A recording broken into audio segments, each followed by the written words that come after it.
Daniel, that shouldn't be a problem because the EC has told us that if the BVD fails to verify you, there's a manual process. Yes, indeed. And we even know that the biometric verification devices will be recording those that are verified manually anyway.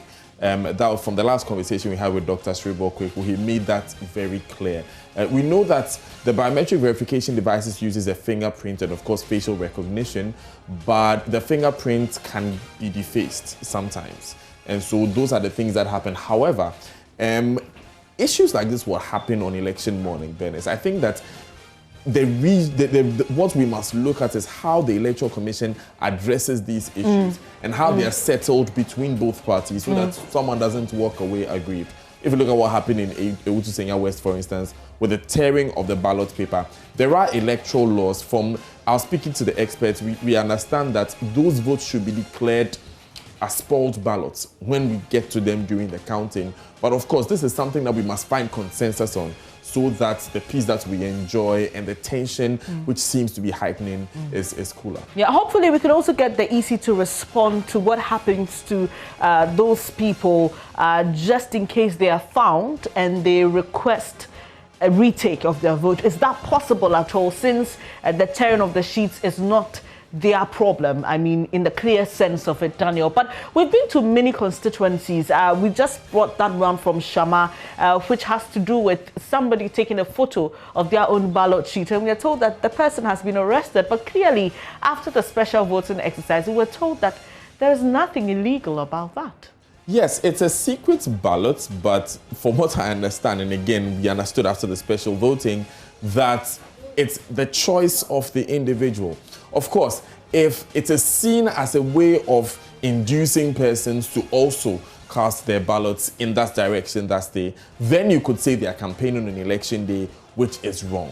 But basically, if someone makes that choice, so I'll be very interested to see what happens there. But you know, Shama constituency is also one of the kingmaker constituencies. They've switched. Angelina Bedinimisa held the seats from 2000 and 2004, switched to Gabriel Esilfi of the NDC in 2008 and 2012, came to Atupan Ford of the MPP in 2016. However, the MTP has changed their parliamentary candidates there to Lawyer Baka.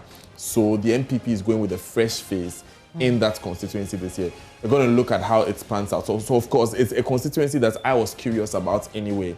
And the tensions there may be heightened. But again, it's about the handling of those. Daniel, remember, we spoke about that shooting incident we heard of in Awutu Senya East. Well, Kofi J is our man there. He's been following the story and joins us. Kofi J, what exactly happened? When it happened, I was speaking to two people had the same very degree of injuries. According to information, NDC parliamentary candidate Felix Nakoyo went to a police station and voted. So after voting, she met some V8 black car, and immediately the car confronted Nakoyo. So some group of people came out from the car and started firing gunshots. And in the process, two people sustained injury. And when we are eyewitness here, we wanted to speak to him. He can brief us. Please, what exactly happened here? Yeah, this morning I was at the center. I came there to vote. So when I was leaving, I saw a black SUV, Toyota Land Cruiser car, that was coming towards the Step to Cry Center. And then the car met a Kia saloon car. So the car just stopped in front of the Kia saloon car, and then they started opening fire on them without anything. So we have to run for our life. We didn't know where to go. And as we speak now, the whole place there's confusion everywhere. Were they using AK-47 or? Yes, the men were having AK-47. I know AK-47 from what the police use is similar to what the police people use every day. So this is the AK-47 they were using. So where are the people who were injured? The police are in the area now. So the people who were injured, one of them has been rushed to the hospital. I don't know if it's Kaswa or they're taking him to Accra. That one, I don't know. Hello, Kofi. No. Yes, was the NDC's parliamentary candidate shot, injured in any way? No. According to the eyewitness, she did not sustain any injury. All right. So she's fine and she's okay. But two people who are maybe they are supporters of NDC, they were the one who sustained it. All right, Kofi, finally, are you able to tell us if this has affected voting in any way? As I'm speaking now, personnel, military personnel and the police, a team of police officers have been here. They are suspended for now. They are just finding means and ways to solve the problem. They are just wanted to make sure that calm will come here, because a lot of people run away, and they are now making sure that the environment will be calm, and so that they can come back and vote. And these are the same place, if you recall, during the limited registration exercise, that's the same place where Honorable Zakuzi allegedly fired gunshots here. So the same place is the same location. Thank you very much, Kofi Eje. We'll leave it here for now. Some unfortunate news we are picking up there from the Awutu Senya East constituency. 2 persons have been injured as a result of a shooting incident. Kofi Eje will still work at getting the police to give us some response. But you heard there an eyewitness explaining what he witnessed, or sharing what he witnessed. And just ending that report, Kofi Eje was telling us about a similar incident that occurred during the limited voter registration exercise. Daniel? Now, Bernice, the challenge with the Awutu Senya East and West constituency really is, I've spoken to Dr. Srebo Kweku. I've interviewed him on this issue before, after that shooting incident. And he, from his experience as Central Regional Director of the Electoral Commission, he said that there are some underlying issues in that constituency which are not limited to election. Remember, when Latif was doing his documentary Land Wars, the Hotline documentary Land Wars, he spoke to a number of land guards who were living in that general Kaswa area. And so it looks like there is already vigilantism associated with other activities, not just politics. And that also sometimes heightens the tension in that part of the country. But naturally, if you look at, and I was crunching the numbers to look at what Mavis Howard-Kumsin polled in 2012 and in 2016, she actually appreciated massively. It does not look like the numbers could change much if you look at the trends that they've been recording. Because when Awutu Senya East and West were separated in 2012, Hanatete then moved to Awutu Senya West and held it in 2012 and then lost to George Anda. But Mavis Howard-Kumsin then came in 2012 and has held it since then. Her votes actually appreciated, and I was looking at the results from 2012. Her votes actually went up. She recorded 31,054 votes in the 2012 election against Adams Nuhu, who got 26,884. You look at the 2016 numbers, her votes shot up to some 34,000. Adams Nuhu's votes dropped to 24,373. About a 10,000 votes difference there if you look there. But of course, Nakoyo, who is the opponent of Mavis Howard-Kumsin this year, has been campaigning very vigorously. She's sort of injected some energy into the campaign. So we're expecting to see that it will be a keenly contested race. However, for Awutu Senya East itself, the numbers do not suggest that there is much of a competition there. Anything can happen today, though. Interesting. This is your election headquarters, and election coverage is brought to you in association with Petrosol. Clean fuel in full quantity is always a delightful experience. Cowbell Coffee, taste it, love it. McDan Shipping and Logistics Limited, your total logistics partner. Part Ava Limited, your home of modern furniture.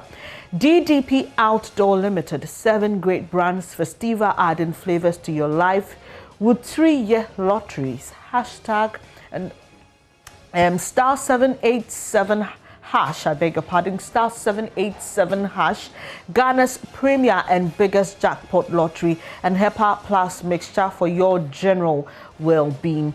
DDP Outdoor Limited, Ghana's leading out-of-home advertising company, providing your organization with solutions in outdoor advertising, airport advertising, and large formal digital printing, indoor and outdoor. You can reach our sales team on 054 143 1043 or 0244 407894 or 0242 587923. DDP Outdoor Limited, 7 great brands. Let's take you now to Studio 997.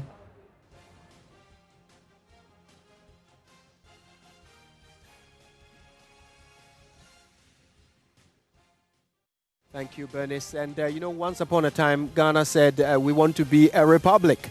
This is what it meant. It meant that one day every 4 years, we would all go across the country to these polling stations to exercise and wield the great power that the people of Ghana have. And as we continue to wield it across the nation, from now until 5 p.m., we'll bring you every single incident of relevance as it happens. So stay with us for that and more. This is your election headquarters. My guests today, and we're very excited because we're getting deep into the issues. Nansata Yakubu is a development consultant, and she is joined by Sulemana Brima, who is the executive director of the Media Foundation for West Africa. Multimedia has done a lot of work alongside the Media Foundation for West Africa, including our fact-checking exercise. And I deliberately dropped that because it's a clue towards a little surprise that JoyNews has for you a bit later. Right now, though, let's get back to our analysis. And Sulemana and Nansata, one of the things that I think we ought to spend a little bit of time on, and we were on this actually before we went over to the other studio, and it is this issue of the slogans. How important the slogans and the messages are, whether indeed this 2020 election will hinge in any way on the messaging, the rhetoric that the parties have been able to put together. I would say we have yes or no answers. The slogans, yes, can appeal, can increase your chances, but at the same time, slogans can also mortgage the rest of your messaging and actually minimize your chances at the polls, because it also is a narrow lens for people to look at aspects of what you have done. And there is always the flip side of your slogan would be what your opponents would explore. So slogans have worked. When it's a policy and the slogan works, it also gives the opportunity for your competitors to come at you with their own policies and their own slogans. But there are also times that parties have mainstreamed what exactly they want to communicate in terms of the messaging, in terms of targeted slogans. So they would take a section of the population. For instance, earlier Sule was talking about how the NDC's vice president could have maximized the women of the vote. For me, who is a poll watcher, and I actively follow in fact, we're following the 19 candidates until it was whittled down to 12, and we're following. You realize that the algorithms don't take you out. If you follow one candidate or one party for a while, after a while, the algorithms take you out on a lot of social media handles. So sometimes you actively have to go looking for information from another one. So for that one, for instance, we have what we call preggers for Jane, which were pregnant women branding themselves because of the maternity leave and things. Yeah, and they will brand and put preggers, for Jane. Then, of course, you also have the 4 more to do more for you from the MPP, which is an overarching slogan. So I'm just trying to give how you can do the targeted, and then you have the NDC's overarching, which is the big push that they were talking about delivering 1 million jobs. Then you have the MPP going full out on free SHS. This year also, interestingly, we have had limited slogan because 2016, hey, everything was on a slogan. Yes. 1D, 1F, 1 this, 1 that. We had a lot of, but this time they're taking one big one and then also done a little bit of the targeting of it. And then you have the other part of the slogan, which is the messages. Some are very humorous to those of us who, for instance, I think the best one this year is the electric shock by the CPP. So those are some of the things. In a moment, we'll come back to this discussion.